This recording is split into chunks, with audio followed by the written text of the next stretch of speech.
Bonjour, je m'appelle Anthony Lebos, je suis un diplômé de l'école de journalisme de Sciences Po année 2020 et pour la guerre en Ukraine, j'ai été envoyé le premier jour de la guerre. J'ai été envoyé le 24 février au soir, d'abord à la frontière polonaise, j'avais passé 4 jours là-bas.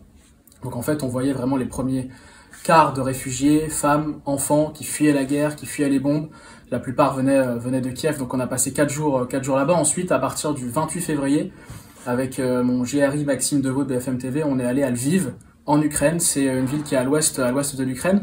C'était une ville un peu base arrière, c'est-à-dire que c'était à la fois une ville refuge pour tous les exilés qui venaient de l'Est, et aussi une ville de là où transitait l'aide humanitaire, mais aussi l'aide logistique, militaire pour le front.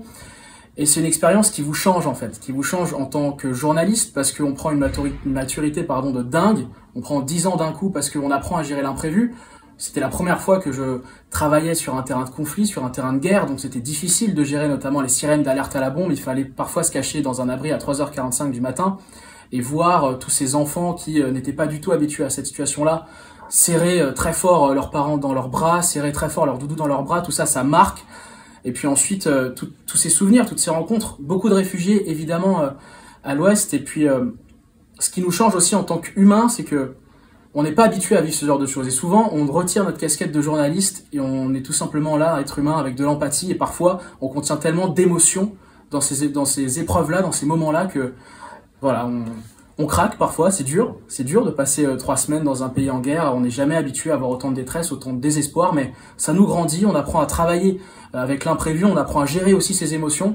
Mais c'est pour ça qu'on fait ce métier, c'est aussi pour être témoin de ces événements-là. Donc poursuivre dans cet apprentissage, et c'est pour ça que aussi dans cette école de journalisme de Sciences Po, on nous apprend aussi à gérer l'imprévu, à gérer tout ce qui peut bien être c'est l'essence même du journalisme en fait. C'est l'essence même de pouvoir raconter des histoires, et il y en a à chaque coin de rue, qui plus est dans un pays en guerre. Bonjour, je m'appelle Clara Marchaud, je suis journaliste en Ukraine depuis 1 an. Je suis correspondante pour des médias français et notamment Le Figaro. Et je travaille en Ukraine depuis le début de la guerre et même avant. Et donc j'ai couvert le début de la guerre, les bombardements, l'exode vers l'ouest du pays et puis vers l'Europe. Euh, Attends, je réfléchis à ce que je peux dire de plus. J'ai travaillé à Kharkiv, à Kiev et à Lviv dans l'ouest du pays et un peu dans la région dans l'ouest du pays. Pendant cette masterclass, j'ai discuté avec les élèves de l'école journaliste de Sciences Po pour leur raconter l'expérience, comment on se retrouve journaliste de guerre malgré soi et comment, qu'est-ce que j'en ai tiré et qu'est-ce qu'on peut apprendre de cette expérience. Bonjour, je m'appelle Valentin Boissé, je suis reporter à RTL. Alors moi j'étais à l'EDJ en 2020, la même promo que Anthony Lebos, et j'ai été envoyé en Ukraine 2 jours après le début de la guerre. En fait au début on m'a proposé d'aller en Russie, on m'a proposé d'aller à la frontière, et finalement mon chef m'a convoqué et m'a dit tu vas rentrer en Ukraine avec quelqu'un de plus chevronné que toi, et c'est là où je voulais en venir, c'est très important.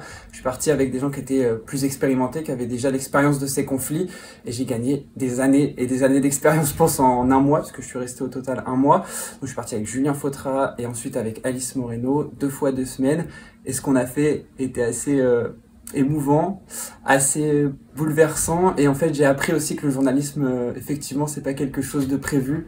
Avant quand j'avais pas fait ça, je me disais que il y avait beaucoup de choses où il fallait caler les reportages, où il fallait suivre des agendas, parce que j'ai fait un petit peu la campagne présidentielle cette année. Et là, je me rendais compte que chaque jour, en fait, il arrivait de nouveaux événements, on se faisait bombarder. Ensuite, on nous a dit essayez d'aller à telle ligne de front, on l'a fait. Et en fait, tous les jours, tout changeait. Et je me suis rendu compte que le journalisme, c'était quelque chose c'était un métier d'adaptabilité, et c'est peut-être ce que j'en retiens le plus. Et c'est quelque chose que j'avais très bien appris à l'école de journalisme, l'adaptation. Voilà.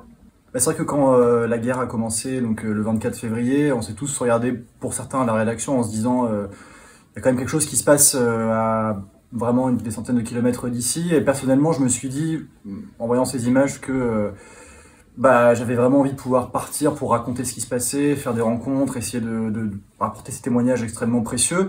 Et j'en ai parlé avec notamment mon chef, donc Philippe Corbet, chef du service politique de BFM TV.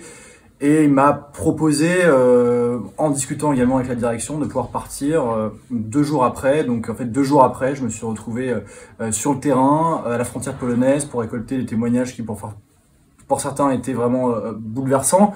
Et on revient de là en se disant que on a vécu une expérience assez incroyable, extrêmement touchante, extrêmement bouleversante d'un point de vue professionnel mais aussi humain. C'est vraiment ce qui m'a marqué à titre personnel.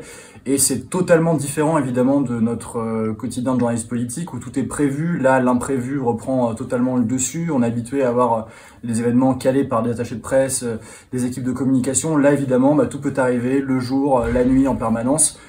Et quand on revient, on se dit voilà que évidemment l'actualité, qu'elle soit politique, qu'elle soit internationale, elle résume notre métier, que le métier de journaliste, finalement, il est totalement transversal et on raconte des histoires dans tous les cas, mais quand l'actualité et l'histoire reprend le dessus sur tout ce qui se passe, notamment en France, mais ce métier prend tout son sens et c'est à ce moment-là qu'on se dit qu'on est fier d'avoir fait ses études, notamment ici à l'école de journalisme de Sciences Po, et de pouvoir à plein temps exercer notre métier.